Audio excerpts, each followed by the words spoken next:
In dealing with the post-loss radio signals, something we did, I say we, the guy who did it was a retired Navy lieutenant commander and then later worked for the NSA. The guy was an absolute genius, Bob Brandenburg.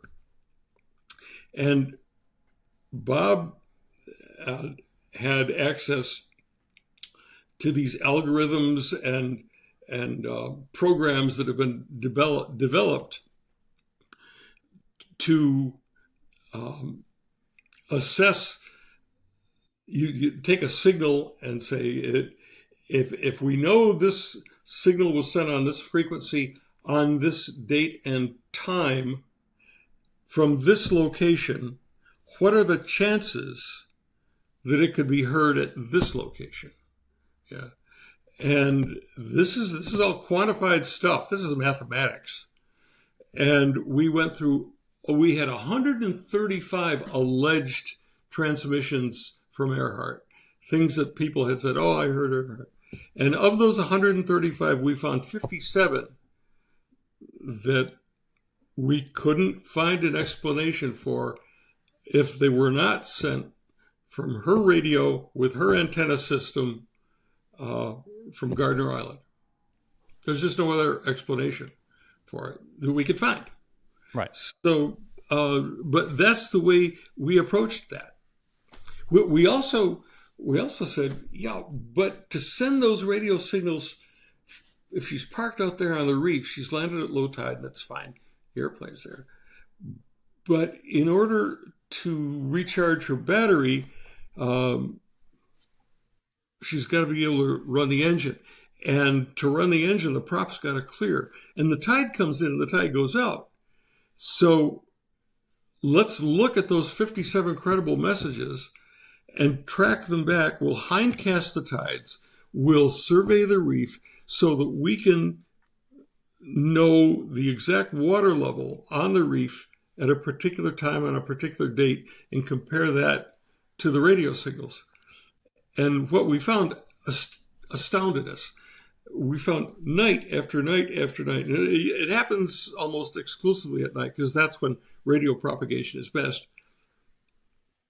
When the water level is low enough for the prop to clear, you get credible signals. As soon as the tide comes in, and now that the prop might be touching that water, you can't have that prop hitting the water at all.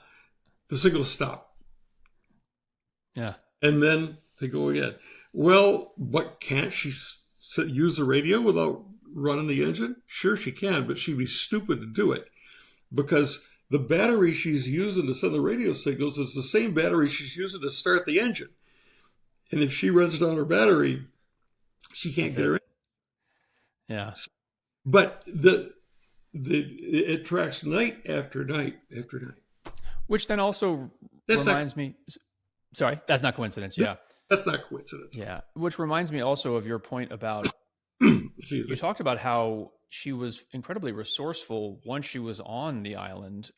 If we are to believe that she survived for a certain period of time, and you cite evidence that she did, she seemingly collected rainwater. She fished. She was a survivalist in that space.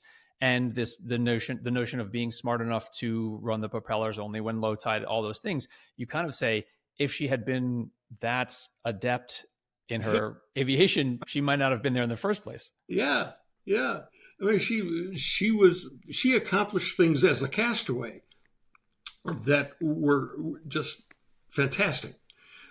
Now, I wasn't there. We didn't have cameras running to show what she did. And many of the explanations I offer in the book, for example, how she got drinking water. I don't know how she got drinking water, but from having spent that much time on the island myself, I know that there is a way that you can do it. And we found artifacts that support that idea that she had this system where after a heavy rainfall, you go into the buka forest and you find these big leaves that are on the ground and they're they're concave and they have some water in them. And the tree bowl, the roots have bowls that also have as much as a cup of water in them. And you have a little bottle, and you get this bottle and you put it in a bigger bottle. In her case, she was using apparently a liniment bottle and a beer bottle. And so you end up with this collected up rainwater in these bottles. And then you have a little fire, and you hold your bottles upright in the fire with a piece of copper wire you've salvaged and twisted so that you can. And we found the wire, we found the bottles, and you purify the water by boiling it. And then you take the purified bottle and water and you store it in another bottle that you found, in this case, a Benedictine liqueur bottle, maybe that you beachcombed, or maybe it was aboard the airplane. We don't know. All those are artifacts that were found.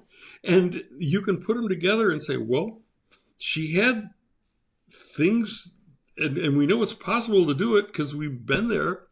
I've seen it. I've collected water out of those things. Maybe that's how she did it, but we don't know. Yeah. You know? Yeah. Well, it's another example of her calmness in the middle of chaos. She clearly, as you talked about, was an incredibly courageous person and pilot.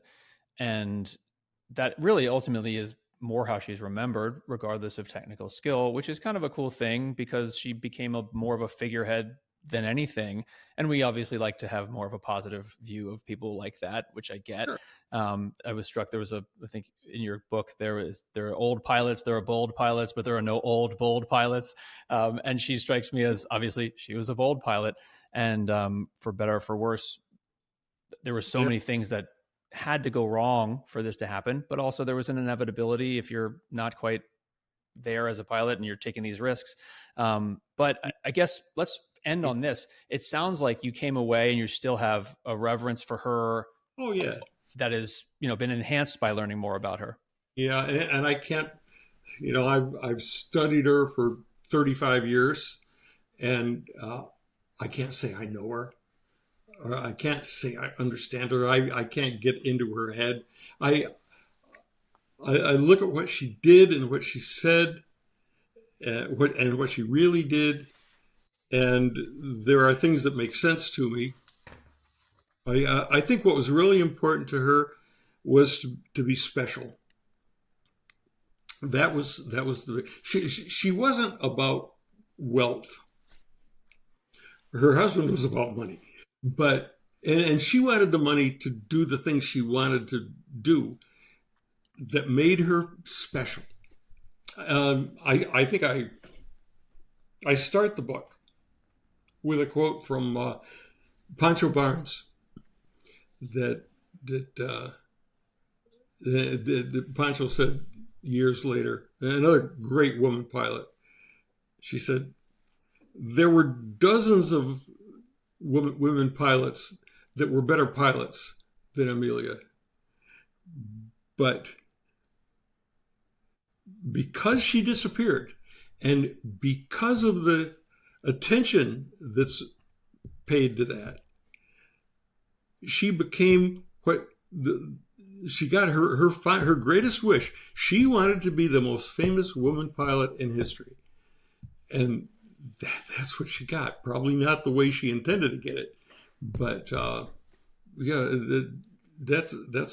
she wanted to be special. Yeah, and she was in many ways. Yeah,